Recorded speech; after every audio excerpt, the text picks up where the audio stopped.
Student, स्वागत है आपका स्टडी 24 क्लासेस के इस लेटेस्ट वीडियो में। दोस्तों, आज के इस वीडियो में हम लोग ये पढ़ेंगे कि प्रकृति में धातु कहाँ कहाँ उपस्थित है।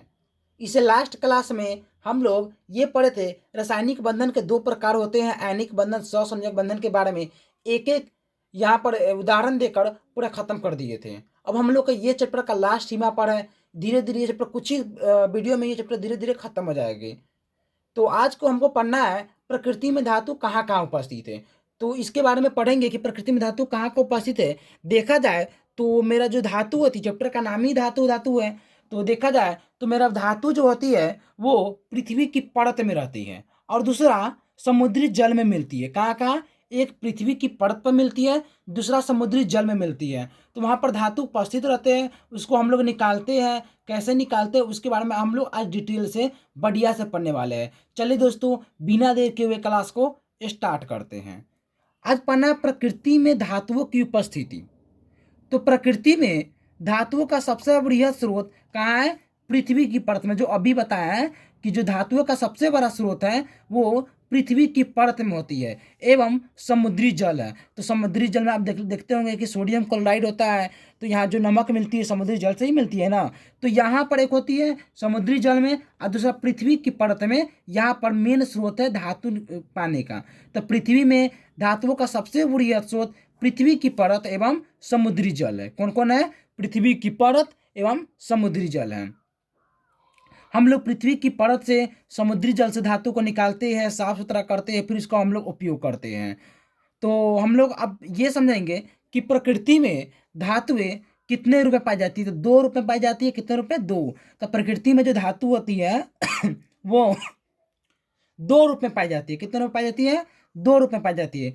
पृथ्वी में धातुएं 2 रूप में पाई जाती है। पहला नंबर मुक्त अवस्था में, दूसरा नंबर संयुक्त अवस्था में। तो मुक्त अवस्था क्या है? मुक्त अवस्था मतलब सिंगल, अकेला है। यदि कहीं पर धातु है, वो धातु अकेला है, सिंगल है, तो वो कल आ जाएगा मुक्त अवस्था। मतलब वहां पर वायु का कोई प्रभाव नहीं पड़ रहा है।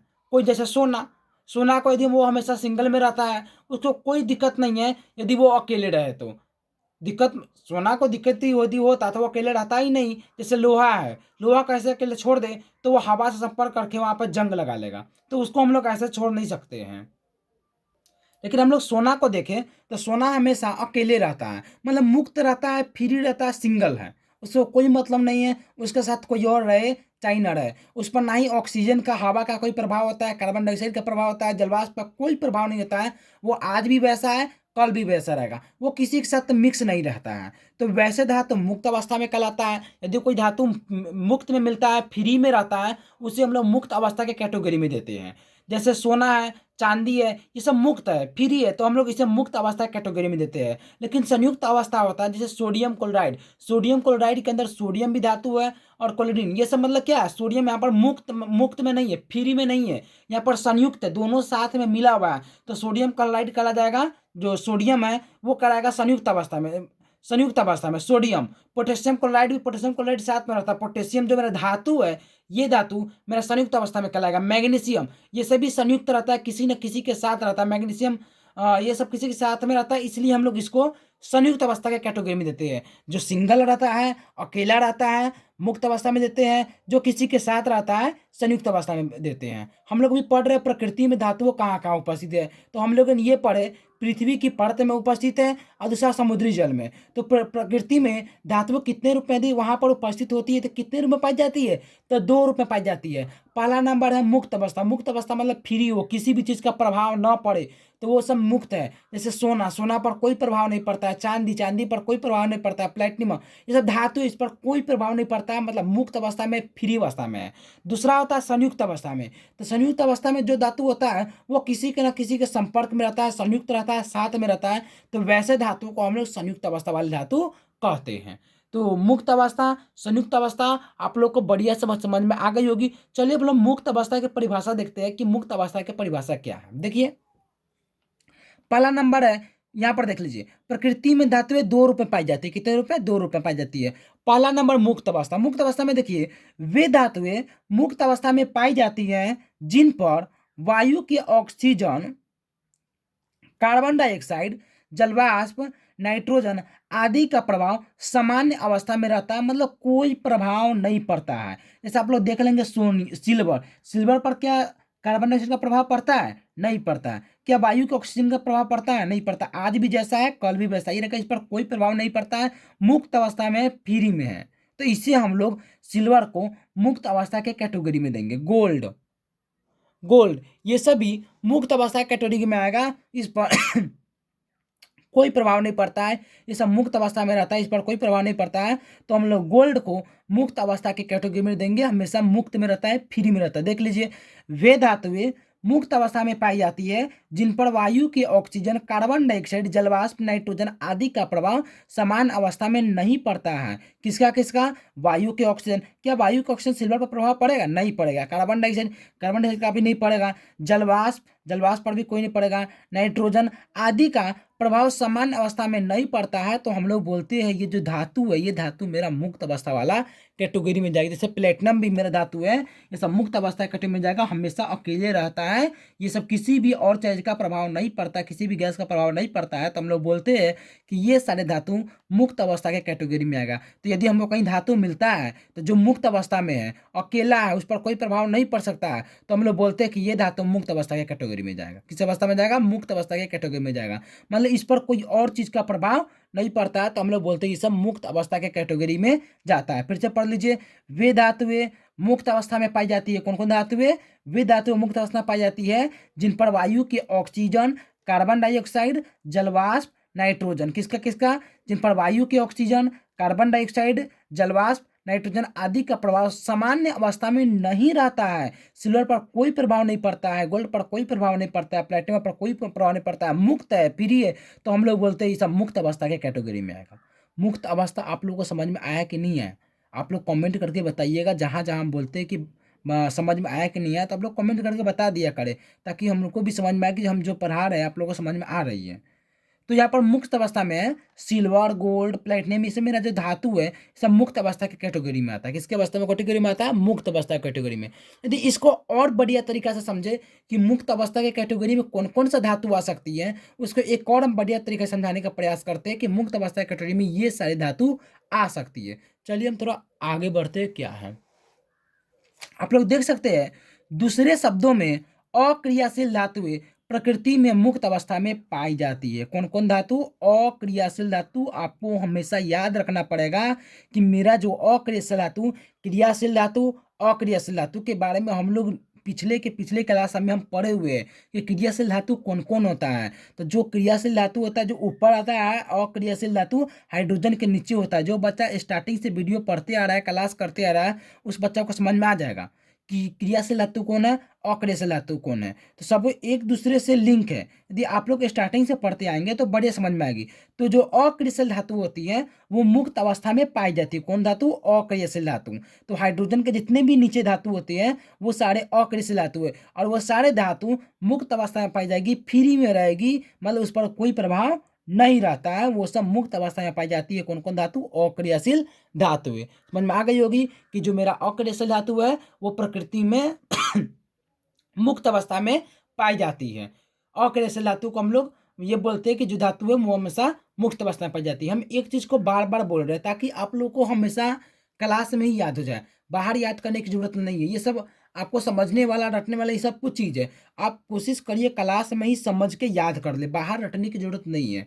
हम क्या पढ़े हैं? मुक्त अवस्था पढ़े हैं। तो हम बोले हैं जो धातु फ्री रहता है, मुक्त रहता है, मतलब उस पर कोई चीज का प्रभाव ना पड़े, तो हम लोग बोलते हैं वे धातु हमारा मुक्त अवस्था के धातु के मतलब मुक्त अवस्था वाले कैटेगरी में जाएगा। जैसे सिल्वर पर कोई चीज का प्रभाव नहीं है तो सिल्वर चल जाएगा मुक्त अवस्था कैटेगरी में, गोल्ड चल जाएगा मुक्त अवस्था कैटेगरी में, प्लेटिनम चल जाएगा मुक्त अवस्था कैटेगरी में, और अक्रियाशील जितने सारे धातु है वो सारे के सारे धातु मुक्त अवस्था के कैटेगरी में चला जाएगा। तो आप लोग अक्रियाशील धातु आप लोग याद किए होंगे। पिछले क्लास में हम लोग बहुत पिछले क्लास में हम लोग धातु धातु सीक्वेंस से पढ़ते आ रहे हैं, देखे होंगे वहाँ पर क्रियाशील धातु के बारे में एक एक करके पढ़े थे, कौन सा धातु क्रियाशील है। तो आप देखेंगे जितने भी अक्रियाशील धातु है वे सारे मुक्त अवस्था में प्रकृति में हम लोगों को मिलते हैं। समझ में आई कि नहीं आई कि मुक्त अवस्था में क्या होती है? देख लीजिए फिर से, ताकि बाद में हमको ये नहीं रहना चाहिए कि हम भूल गए, ध्यान से उतर गया है। वे धातुएं मुक्त अवस्था में पाई जाती है जिन पर वायु के ऑक्सीजन, कार्बन डाइऑक्साइड, जलवाष्प, नाइट्रोजन आदि का प्रभाव सामान्य अवस्था में नहीं पड़ता है। सामान्य अवस्था में नहीं पड़ेगा मतलब फ्री रहेगा, तो वैसे धातु मुक्त अवस्था के कैटेगरी में जाएगा। जैसे सिल्वर, गोल्ड, प्लेटिनम और जितने भी अक्रियशील धातु है वो सब मुक्त अवस्था के कैटेगरी में जाएगा। तो प्रकृति में धातुएं दो रूप में पाई जाती है। पहला नंबर मुक्त अवस्था, जो हम बढ़िया से समझ के खत्म किए। अब हम लोग चलते हैं संयुक्त अवस्था की तरफ। आप लोग देख सकते हैं संयुक्त अवस्था क्या है। संयुक्त अवस्था की यही मतलब है, वो किसी के न साथ किसी के न साथ लिंक रहेगा, साथ में रहेगा। जैसे सोडियम हमेशा क्लोरीन के साथ ही मिलेगा, सोडियम क्लोराइड जो हमको साथ में मिलेगा, तो हम लोग बोलते हैं सोडियम जो है संयुक्त अवस्था के कैटेगरी में आएगा। हमेशा कोई ना कोई किसी न किसी के तत्व के साथ साथ में ही रहता है, तो हम लोग बोलते हैं ये मेरा संयुक्त अवस्था कैटेगरी में आएगा, न किसी के साथ है। पोटेशियम भी हमेशा किसी न किसी की धातु तत्व के साथ रहता है, तो हम लोग बोलते हैं पोटेशियम मेरा संयुक्त अवस्था के कैटेगरी में आएगा। मतलब जो किसी पर प्रभाव पड़े, इस पर प्रभाव पड़ सकता है, सोडियम पर प्रभाव पड़ सकता है। जैसे सोडियम को हम जैसी हवा के संपर्क में लाएंगे तो सोडियम में आग लग जाएगी, क्रियाशील धातु ऐसे है ही। और जैसे ही बाहर लाएंगे तो इसमें आग लग जाएगी। तो इस पर वायु का प्रभाव पड़ा कि नहीं पड़ा? पड़ा। तो यहाँ पर वायु का जब प्रभाव पड़ता है तो हम लोग संयुक्त अवस्था कैटेगरी में डाल देते हैं। यदि यहाँ पर वायु का प्रभाव नहीं पड़ता तो हम लोग वहाँ पर देख लेते कि मुक्त अवस्था कैटेगरी में आ रहा है कि नहीं आ रहा है। तो सोडियम को जैसे हम लोग वायु के संबंध में लाते हैं, साथ में लाते हैं, तो सोडियम में आग पकड़ लेती है। इसलिए हम लोग सोडियम को केरोसिन तेल के अंदर डुबा कर रखते हैं, ताकि वो बाहर नहीं निकले। और जैसे बाहर निकलेगा तो सोडियम में आग पकड़ लेगी, किसकी उपस्थिति में? वायु की उपस्थिति में।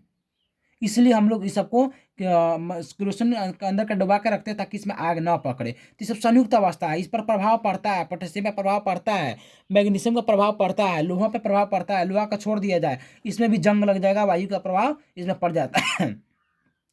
तो ये सब संयुक्त अवस्था कैटेगरी में आता है। किसके अवस्था में कैटेगरी में आता है? संयुक्त अवस्था कैटेगरी में। जैसे सोडियम, पोटेशियम, मैग्नीशियम, लोहा आदि ये सब संयुक्त अवस्था की कैटेगरी में आता है। समझ में आ गई होगी कि इस पर भी वायु का प्रभाव पड़ता है, पोटेशियम में भी पड़ता है, मैग्नीशियम पर भी पड़ता है, लोहा पर आप लोग देखते होंगे कि वहां पर वायु का प्रभाव पड़ता है तो जंग लग जाता है।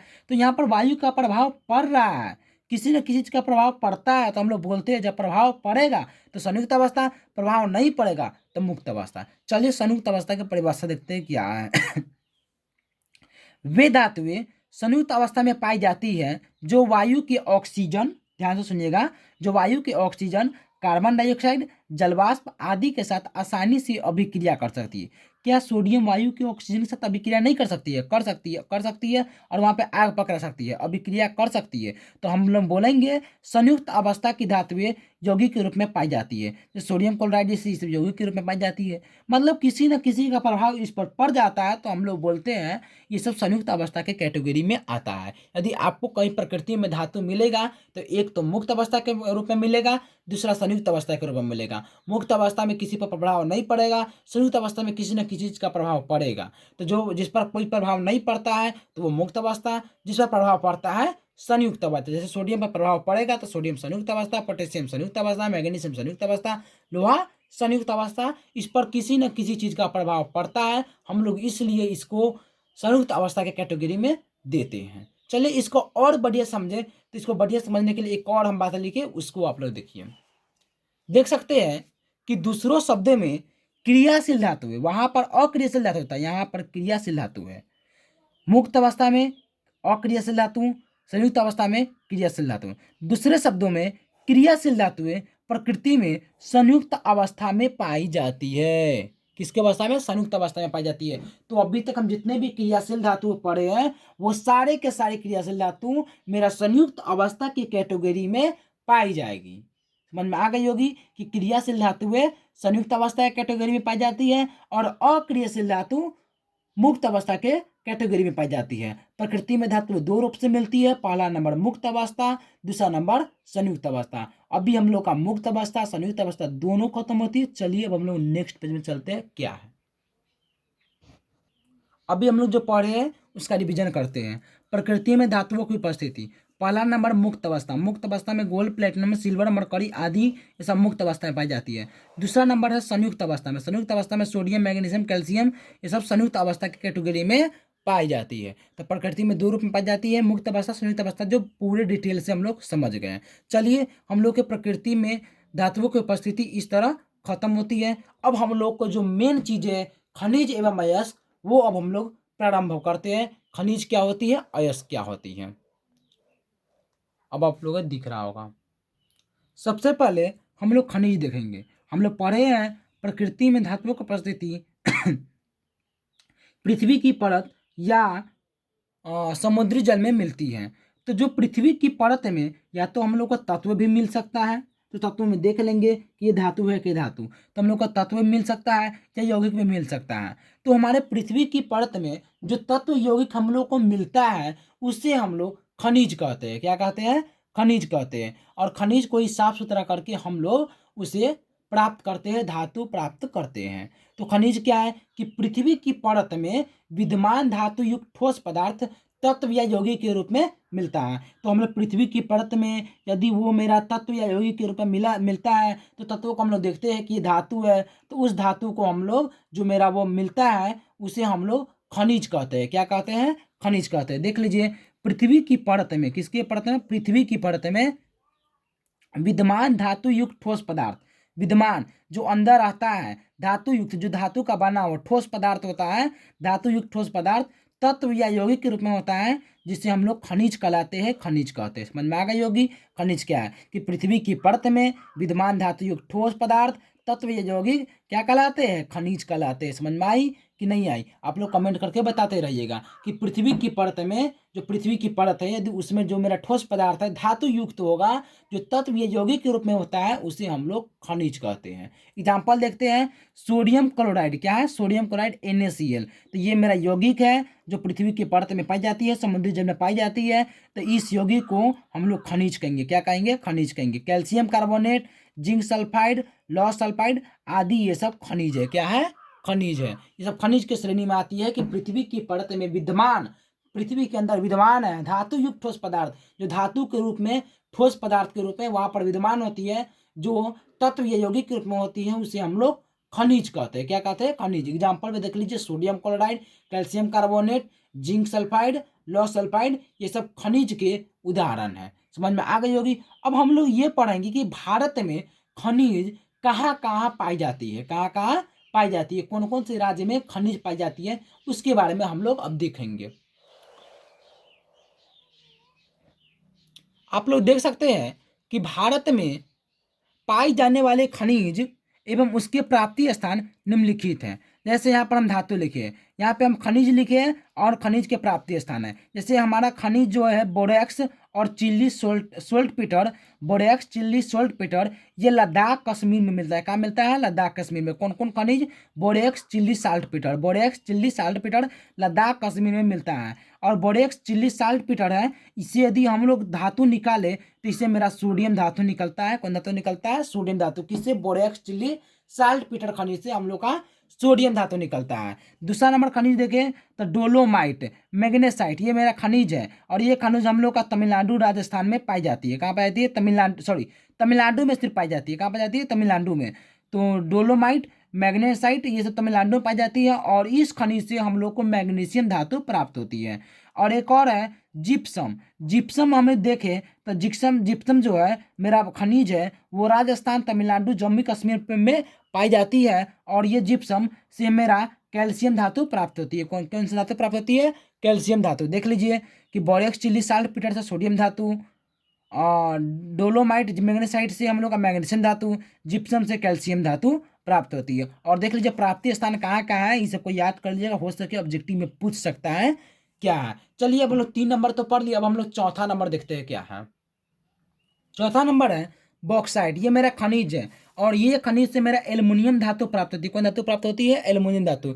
इसका प्राप्ति स्थान कहाँ है देख सकते हैं, उत्तर प्रदेश, मध्य प्रदेश, उड़ीसा, महाराष्ट्र। इसका प्राप्ति स्थान है कौन सा खनिज का? बॉक्साइट। और बॉक्साइट धातु से हम लोग एल्युमिनियम धातु प्राप्त करते हैं। कौन धातु प्राप्त करते हैं? एल्युमिनियम। यहाँ पर एक और खनिज देख सकते हैं, कॉपर पाइराइट्स और मैलेकाइट्स। ये जो मेरा खनिज है, इस खनिज से हम लोग कॉपर धातु प्राप्त करते हैं। कॉपर पाइराइट्स और मैलेकाइट से हम लोग कॉपर धातु प्राप्त करते हैं। इसका प्राप्ति स्थान है झारखंड, उड़ीसा, मध्य प्रदेश, ये सब इसका प्राप्ति स्थान है। अगला नंबर है 6 नंबर, जिंक बलेट। क्या नाम है? Zinc ballot. ये खनिज का नाम है और इस खनिज के अंदर हम लोग का जिंक प्राप्त होती है, जिसका प्राप्ति स्थान है राजस्थान। कहाँ है? राजस्थान। आप लोग ध्यान से देखिए, नोट करते रहिएगा। और 7वां नंबर खनिज है हेमेटाइट। क्या है? हेमेटाइट। हेमेटाइट जो मेरा खनिज होता है, इसके अंदर मेरा आयरन धातु प्राप्त होती है, जो झारखंड एवं कर्नाटक में उपस्थित है, वहां से हम लोग प्राप्त करते हैं ये हेमेटाइट खनिज को। तो जो खनिज है और उसका प्राप्ति स्थान कहाँ है और उस खनिज से हम लोग कौन सा धातु प्राप्त कर सकते हैं, इसके बारे में हम लोग डिटेल से एक एक करके पढ़े, इसको नोट करके याद कर लीजिएगा। चलिए अब हम लोग का खनिज समाज तो होता है कि पृथ्वी की परत में जो विद्यमान होती है धातु युक्त ठोस पदार्थ तत्व या यौगिक के रूप में, उसे हम लोग खनिज कहते हैं। अब हम लोग शुरू करेंगे अयस्क से। क्या शुरू करेंगे? अयस्क क्या होता है उसके बारे में हम लोग ध्यान से बढ़िया समझेंगे। चलिए अयस्क शुरू करते हैं।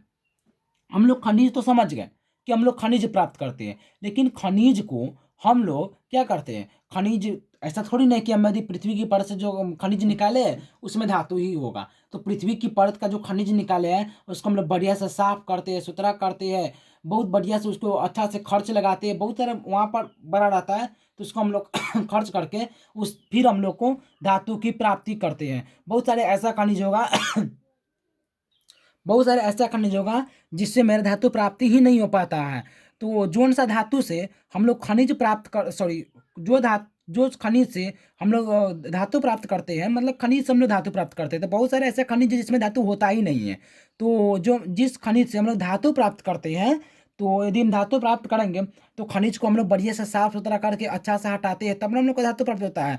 तो खनिज को हम लोग अच्छा से साफ सुथरा करने के लिए, उसको धातु के रूप में बदलने के लिए, मतलब वहाँ पर उसको निकालने के लिए हम लोग को कुछ खर्चा करनी पड़ती है। क्या करते हैं? खर्चा करने पड़ती है। खनिज से हम लोग धातु निकालने के लिए कुछ ना कुछ खर्चा करने पड़ती है। लेकिन हम यदि वहाँ पर से कम खर्चा करें, सरलता रूप से निकाल ले, तो हम लोग अयस्क कहेंगे। क्या कहेंगे? अयस्क। समझ में आई कि जो मेरा खनिज है उस खनिज से धातु प्राप्त करना होगा, तो कम खर्चे पे यदि हम लोग धातु प्राप्त कर लिए तो उसे हम लोग अयस्क कहते हैं। क्या कहते हैं? अयस्क कहते हैं। देख लीजिए, जिस खनिज में प्रचुर मात्रा में धातु विद्यमान हो, जो सा खनिज है और एक खनिज में प्रचुर मात्रा में मतलब बहुत ज़्यादा अधिक मात्रा में धातु हो तथा जिससे कम खर्च में ही सरलता से धातु प्राप्त किया जा सके, जिससे कम खर्चा में, खर्चा क्या पड़े? कम में पड़े, और सरलता से धातु प्राप्त किया जा सके, उसे हम लोग अयस्क कहते हैं। क्या कहते हैं? अयस्क कहते हैं। मतलब कि बहुत सारे धातु प्राप्त हो और वहाँ पर बहुत कम खर्चा में यदि हम लोग वहाँ पर धातु प्राप्त कर लेते हैं, उससे हम लोग अयस्क कहते हैं। क्या कहते हैं? अयस्क। एग्जाम्पल देख लीजिए, बॉक्साइट, हेमेटाइट, ये सब अयस्क के उदाहरण हैं। तो आगे देखिए, आगे आप लोग देख सकते हैं कि अतः सभी अयस्क खनिज होते हैं। तो जितने सारे अयस्क है, जो अयस्क मेरा धातु निकलेगा वो सारे अयस्क खनिज तो होगा ही, लेकिन सारे खनिज, किंतु सभी खनिज अयस्क नहीं होते। बहुत सारे खनिज ऐसा निकलता है वो अयस्क होता ही नहीं है। तो सारे अयस्क तो खनिज तो होंगे, लेकिन किंतु सभी खनिज अयस्क नहीं होते हैं। समझ में आ गई होगी कि सभी अयस्क खनिज होते हैं किंतु सभी खनिज अयस्क नहीं होते हैं। अब हम लोग के अयस्क के कई प्रकार होता है, उसके बारे में पढ़ते हैं कि कौन सा धातु जो है कौन सा अयस्क के अंदर आता है। चलिए हम लोग देखते हैं। अयस्क कई प्रकार के होता है। पहला नंबर ऑक्साइड अयस्क, और ऑक्साइड अयस्क के अंदर कौन कौन सा धातु आता है उसके बारे में पढ़ते हैं। तो ऑक्साइड अयस्क के अंदर हम लोग का कॉपर धातु आता है, एल्युमिनियम धातु आता है, जिंक आता है, टीन आता है, आयरन आता है। ये सब मेरा ऑक्साइड अयस्क के रूप में पाए जाते हैं, इसके अंदर आता है। तो अयस्क के अंदर इतने सारे धातु आता है, इसको याद कर लीजिएगा। ये सारे आयरन आदि ऑक्साइड के रूप में पाए जाते हैं। किसके रूप में पाए जाते हैं? ऑक्साइड के रूप में पाए जाते हैं। इसके अंदर आते हैं कौन कौन? Copper, aluminium, zinc, tin, iron, ये सब ऑक्साइड अयस्क के रूप में पाए जाते हैं। दूसरा नंबर हम लोग देखते हैं सल्फाइड अयस्क। इसके अंदर देखते हैं क्या क्या आता है। तो इसके अंदर कॉपर भी आता है, silver, zinc, mercury, lead, iron आदि सल्फाइड के रूप में पाए जाते हैं। किसके रूप में पाए जाते हैं? सल्फाइड के रूप में पाए जाते हैं। कौन कौन? Copper, silver, zinc, mercury, lead, iron, ये सब सल्फाइड के रूप में पाए जाते हैं। ये सारे धातु को आप लोग याद कर लीजिएगा कि सल्फाइड अयस्क के अंदर कौन कौन से धातु पाए जाते हैं। चलिए अब हम लोग तीसरा नंबर देखते हैं कौन सा अयस्क है। तीसरा नंबर अयस्क है कार्बोनेट अयस्क। इसके देखिए, sodium, copper, calcium, magnesium, zinc, lead, iron आदि कार्बोनेट के रूप में पाई जाती है। सब याद कर लीजिएगा कौन कौन धातु किसके रूप में पाई जाती है। तो कार्बोनेट के रूप में ये सारी धातु पाई जाती है। किसके रूप में पाई जाती है? कार्बोनेट के रूप में पाई जाती है। Sodium, copper, calcium, magnesium, zinc, lead, iron आदि कार्बोनेट के रूप में पाई जाती है। अब हम लोग चौथा नंबर देखते हैं क्या है। चौथा नंबर है हाइलाइड अयस्क। क्या नाम है? हाइलाइड अयस्क। इसके अंदर कैल्शियम, सिल्वर आदि हाइलाइड के रूप में मिलते हैं, पाए जाते हैं। किसके रूप में? हाइलाइड के रूप में। कौन कौन? कैल्शियम, सिल्वर आदि नोट करते रहिए, याद कर लीजिएगा। कैल्शियम, सिल्वर आदि हाइलाइड के रूप में मिलते हैं, पांचवा नंबर है फॉस्फेट आयस। क्या नाम है? फॉस्फेट आयस। किसको देखिए, इसके अंदर आता है कैल्शियम। कैल्शियम फॉस्फेट के रूप में मिलता है, सिर्फ कैल्शियम ही फॉस्फेट के रूप में मिलता है। समझ में आ गई होगी कि कितने सारे अयस्क तो बहुत होते हैं, लेकिन हम यहाँ पर 5 अयस्क का उदाहरण दिए कि इसमें कौन कौन सा धातु आता है, किसके रूप में पाई जाती है। तो हम लोग का आज खनिज और अयस्क पूरा बढ़िया से आज हम लोग का एक एक करके खत्म हो गई। अब हम लोग नेक्स्ट क्लास में हम लोग धातु कर्म के बारे में पढ़ेंगे, और इसी प्रकार अब कुछ आने वाले वीडियो में हम लोग का ये कुछ क्लास में ये चैप्टर बढ़िया से समाप्त हो जाएगी। तो चलिए दोस्तों, क्लास को एंड करते हैं। आप लोग इसे लाइक करिए, कमेंट करिए, ज़्यादा से ज़्यादा शेयर करिए। Thank you.